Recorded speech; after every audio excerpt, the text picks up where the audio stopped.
जब फिरौन ने बनी इसराइल में बहुत से बच्चे कत्ल कर दिए, इस वक्त बनी इसराइल में एक भी बच्चा बाकी न रहा।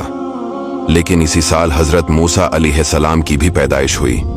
दोस्तों, आज की ये वीडियो आपके लिए बहुत इंपॉर्टेंट होने वाली है। वीडियो को आखिर तक जरूर देखना। दोस्तों, हजरत मूसा की विलादत से पहले मिस्र की सरजमीन में फिरौन का गलबा था और वो जुल्म में इस इंतहा तक पहुंच गया कि उसने खुदाई का दावा कर दिया। बनी इसराइल को इसने कमजोर करके अपना खादिम बनाकर रखा हुआ था और इनके साथ इसका सलूक ये था कि वह इनके यहाँ पैदा होने वाले बेटों को ज़बह करवा देता और इनकी लड़कियों को खदमतगारी के लिए जिंदा छोड़ देता था। बेटों को ज़बह करवाने का सबब यह था कि एक बार फिरौन ने ख्वाब देखा कि बैतुल मुक़द्दस की तरफ से आग आई और इसने मिस्र को घिर कर तमाम क़िब्तियों को जला डाला, जबकि बनी इसराइल को कोई नुकसान नहीं हुआ। इस ख्वाब से उसे बड़ी वहशत हुई और जब काहनों से ताबीर पूछी तो उन्होंने कह दिया, बनी इसराइल में एक बच्चा पैदा होगा जो तेरी हलाकत और बादशाहत के जवाल का सबब बनेगा। ये सुनकर फिरौन ने हुक्म जारी कर दिया कि बनी इसराइल में जो लड़का पैदा हो उसे कत्ल कर दिया जाए। फिरौन का हुक्म जारी होने के बाद बनी इसराइल में पैदा होने वाले हर बच्चे को फिरौनी बड़ी बेदर्दी से ज़बह कर देते और बच्ची को कुछ न कहते। ये सिलसिला अरसा दराज तक जारी रहा और हजारों नौमौलूद बच्चे मौत के घाट उतार दिए गए। कुदरत इलाही से भोड़े भी यके बाद दिगर मरने लगे। ये देखकर क़िब्ती सरदार घबरा गए और फिरौन से कहा कि एक तरफ बनी इसराइल में भोड़े लोग मर रहे हैं और दूसरी तरफ इनके बच्चे भी कत्ल किए जा रहे हैं। अगर यही सूरत-हाल रही तो हमें खदमतगार कहाँ मिलेंगे। इस पर फिरौन ने हुक्म दिया कि 1 साल बच्चे कत्ल किए जाए और 1 साल छोड़ दिए जाए। चिनाची जो साल छोड़ने का था, इसमें हजरत हारून पैदा हुए और कत्ल के साल हजरत मूसा अलैहिस्सलाम पैदा हुए।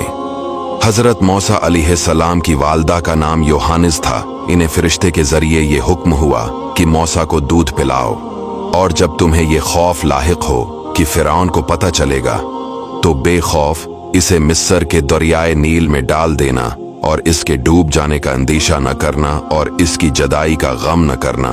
हम इसे तेरी तरफ लौटाएंगे और इसे रसूल बनाएंगे। चिनाची आप हजरत मूसा को चंद रोज तक दूध पिलाती रहीं। आपके बहन के सिवा और किसी को आपकी विलादत की खबर न थी। लेकिन जब कुछ दिन बाद वालिदा को फिरौन की तरफ से अंदेशा हुआ तो उन्होंने एक संदूक बनाया और हजरत मूसा को इसमें रखकर संदूक बंद किया और इसको अच्छी तरह बंद करके दरियाए नील में बहा दिया। इस दरिया से एक बड़ी नहर निकलकर फिरौन के महल में गुजरती थी।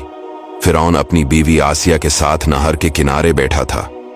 इसने नहर में संदूक आता देखकर गुलामों को इसे निकालने का हुक्म दिया। वो संदूक सामने लाया गया और जब इसे खोला गया तो इसमें एक नौरानी शक्ल का फर्जंद, जिसकी पेशानी से वजाहत के आसार नमूदार थे, ऐसे देखते ही फिरौन के दिल में इस बच्चे की मोहब्बत पैदा हुई। फिरौन की कौम की लोगों ने इसे वर्गलाया कि कहीं ये वही बच्चा न हो जिसके मुताल्लिक ख्वाब देखा था। इन बातों में आकर फिरौन ने हजरत मूसा को कत्ल करने का इरादा कर लिया, लेकिन फिरौन की बीवी ने कहा, ये बच्चा मेरी और तेरी आंखों की ठंडक बनेगा। तुम इसे कत्ल न करो, हो सकता है कि ये बच्चा हमें नफा दे या हम इसे बेटा बना ले। फिरौन की बीवी आसिया बहुत नेक खातून थी, गरीबों और मिस्कीनों पर रहम करती थी। हजरत आसिया ने फिरौन से कहा कि मालूम नहीं कि बच्चा दरिया में किस सरजमीन से यहाँ आया है और तुझे जिस बच्चे से अंदेशा है वो इसी मुल्क के बनी इसराइल से बताया गया है, लिहाजा तुम इसे कत्ल न करो। आसिया की बात इन लोगों ने मान ली और कत्ल से बाज आए। एक दिन हजरत मूसा अलैहिस्सलाम फिरौन के एक छोटी डुंडी से खील रहे थे। अचानक आप अलैहिस्सलाम ने वो डुंडी फिरौन के सर पर दे मारी। फिरौन इस मार पर सोच में पड़ गया और आखिर आपको शहीद करने का इरादा कर लिया। इस पर हजरत आसिया कहने लगी, ए बादशाह, गुस्सा मत कर और खुद को बदबख्त मत कर, क्योंकि ये तो छोटा है। इसके बाद जब हजरत मूसा 30 साल के हो गए तो अल्लाह ताला ने उन्हें और हिकमत अता की। जवानी में ही हजरत मूसा अलैहिस्सलाम ने हक का बयान और फिरौन और फिरौनियों की गमराही का रद्द शुरू कर दिया और फिरौनियों के दीन से मना करने लगे। बनी इसराइल के लोग आपकी बात सुनते और आपकी पैरवी किया करते।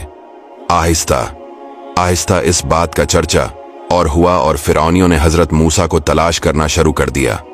इसी तरह हजरत मूसा बनी इसराइल को अल्लाह का पैगाम देते रहे और बनी इसराइल के लोगों ने मूसा का साथ भी देना शुरू कर दिया। और दूसरी तरफ फिरौन का जुल्म बनी इसराइल पर हद से बढ़ गया। इसके बाद अल्लाह ताला ने हजरत मूसा को हुक्म दिया कि आप बनी इसराइल से रातों रात निकल जाए। हजरत मूसा रातों रात बनी इसराइल से निकल गया। जब फिरौन को पता चला तो इसने अपने लश्कर जमा कर लिए और बनी इसराइल पर चढ़ाई की। जब हजरत मूसा दरिया के किनारे पहुंचे तो अल्लाह ताला ने हजरत मूसा को हुक्म दिया कि अपना अस्सा दरिया पर मारो। चिनाची हजरत मूसा ने दरिया पर असा मरा और दरिया में 12 रास्ते बन गए, जिन पर चलकर हजरत मूसा और बनी इसराइल के लोग दरिया से पार हो गए। यूं अल्लाह ताला ने हजरत मूसा और बनी इसराइल को दरिया से सलामती से निकाल दिया। दूसरी तरफ फिरौन और इसके लश्कर के साथ यूं हुआ कि अल्लाह ताला उन्हें बनी इसराइल के करीब ले आया, यहां तक कि वो इन रास्तों पर चल पड़े जो कुदरती इलाही से दरिया में बनी इसराइल के लिए बने थे। जब बनी इसराइल के तमाम लोग रास्तों से गुजर कर दरिया से बाहर निकल गए और तमाम फिरौनी दरिया के अंदर आ गए तो अल्लाह के हुक्म से दरिया मिलकर पहले की तरह हो गया। यूं फिरौन अपनी कौम के साथ डूब गया।